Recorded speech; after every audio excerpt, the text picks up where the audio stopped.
Hey, what is going on, guys? It is Pharaoh. Welcome back, and today we've got a very special beginning here for us.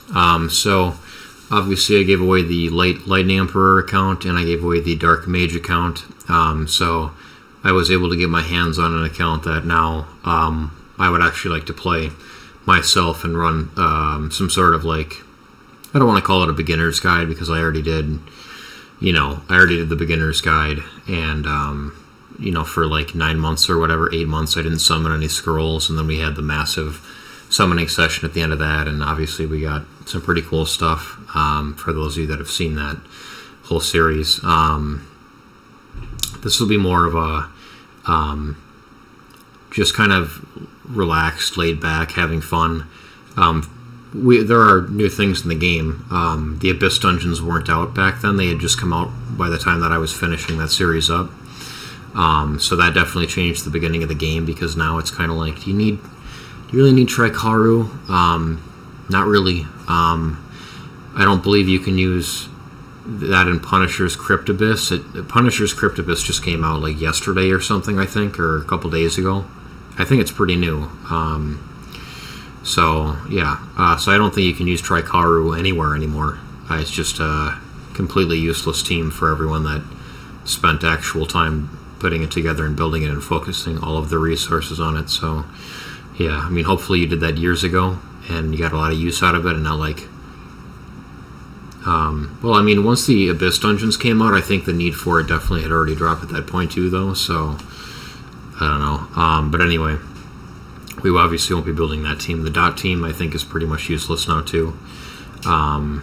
They still do the Melia fusion thing at the beginning, but honestly, that's great. You can just use her to pick up Riley faster, and I think Riley is ridiculously overpowered, extremely irritating, kind of bad in PvE. I was shocked. I tried her on the Kiki account before I gave it away, and obviously the runes are amazing or whatever at the beginning of the game, but just not really what I was expecting from a PvE standpoint, because she does so well in PvP. But yeah, I just thought that was interesting to note. So yeah, let's pop into this account and check this out. If you didn't see him flying around there for that 1 second, we got Zarra here, the Light Dragon. So I would say he was my second most wanted. I wanted Asima, I think, the most, but it was pretty close. I mean, they're both insane. I think they're insane. Yeah, we'll go through the skills here too.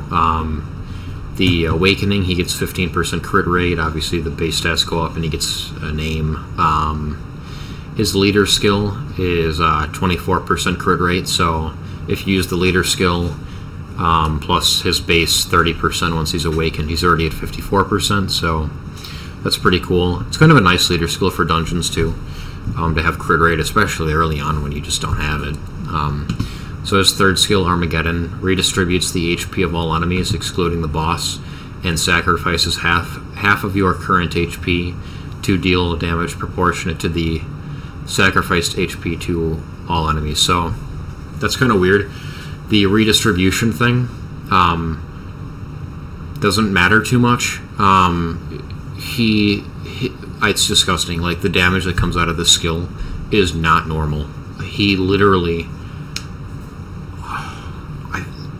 I don't know what it caps out at. I don't know if, I guess theoretically there isn't a cap, because there is, because the HP can only go so high, the crit damage can only go so high, but it's just nasty. This does scale off crit damage and crit rate as well, so you do need the crit rate for the skill to work, which is probably why he has the leader skill. But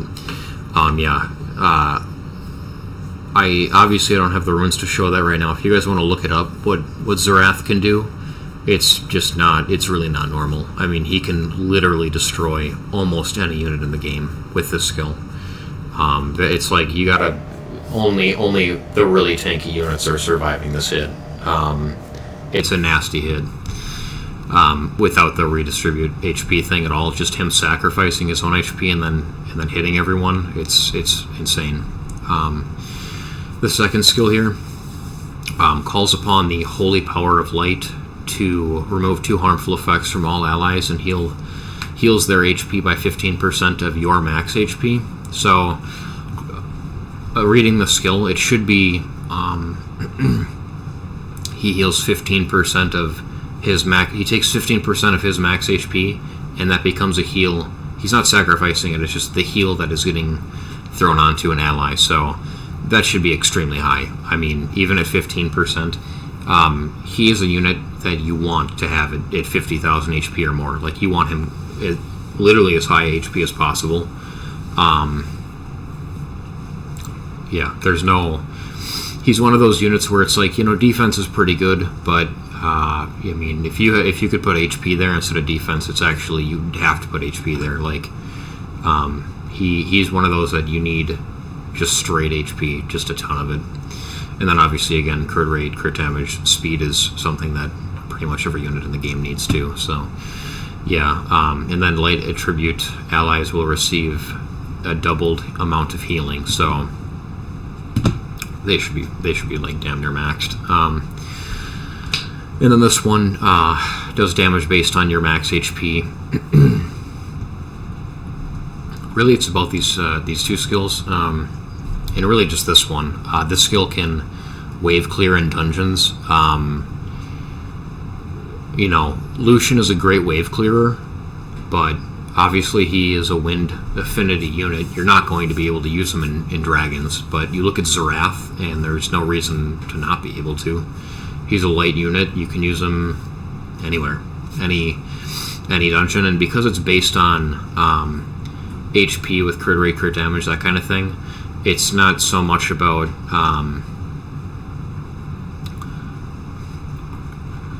I find that when units have a defense-based hit or an HP-based hit, like, the affinity or whatever, the color of the unit matters less. Obviously, it still matters. Like, a copper is not going to hit into a bulldozer real hard. If he misses the crit, if he hits the crit, he's going to bulldozer will be gone. But like, when you look at a copper and bulldozer, like, they're hitting things, and it's just it's like, even though it's not I don't know, it's weird. I don't know how to explain it. I don't know if what I'm saying is actually backed up by math inside of the engine of the game, but it seems like things based on HP and defense just scale differently. Like, they're not on the whole, wind beats water, water beats fire, fire beats wind thing, and then light and dark go against each other. It seems like they just either they crap damage, they're going to insta-kill a unit, or it does, like, nothing. So, I don't know. Maybe it's a skill multiplier issue, actually, but there's something weird about those skills to me. There always has been. So anyway, yeah, fantastic unit. Super happy to have him. Awesome cleanse here, obviously, and heal, and then just massive damage and more damage and crit rate, and he's a beast. So we're just going to open up some scrolls here. We've got some here as well. Yeah, we'll open these up. Whoops. See if we get anything else here. Nope, definitely don't want that. Okay. That would have been insane to get the next scroll. The next scroll is a Nat 5. That would have been off the charts. No, but I was going to say something. Something that scares comp to us. I don't know. I can't think of it. It'll come back to me. I hope. Oh, yes. Putting new units in the game that are good. That seems to really be... Comptuous seems to be really concerned that they could put something good into the game that people would want to use. Yeah. These things are, like, extremely generic. They're... Why do you have such a simple kit at this point? Like, I appreciate they're not like the Omni Yuji... whatever, the Windblade girl. No, that's wrong.